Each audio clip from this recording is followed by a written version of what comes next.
নমস্কাৰ সকলোকে ৰুনু লাইফৰ অন্য এটা ভিডিঅ'লৈ স্বাগতম জনাইছোঁ।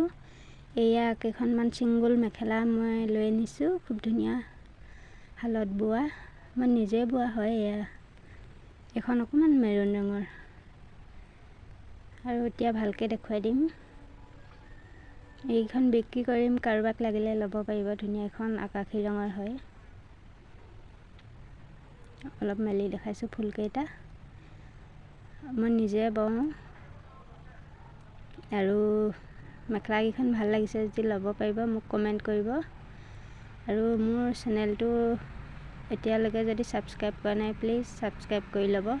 মই নতুনকৈ আৰম্ভ কৰিছোঁ, আৰু এনেকুৱা ঘৰত বোৱা কাপোৰ দেখুৱাই থাকিম, আৰু বিক্ৰী কৰোঁ ঘৰতে, আৰু অনলাইন যোগেও দিব পাৰিম ল'লে। এখন ঘৰত পিন্ধিবৰ বাবে খুব ধুনীয়া, পাতল আৰু আহল বহল। এখন কেচ ফুল বচা হয়, আৰু এইখন লাষ্ট কোলাত হালধীয়া বচা এইখন। আৰু আজি ভিডিঅ'টো ইমানেই আছিল মোৰ। ধন্যবাদ সকলোকে ভিডিঅ'টো চোৱাৰ বাবে।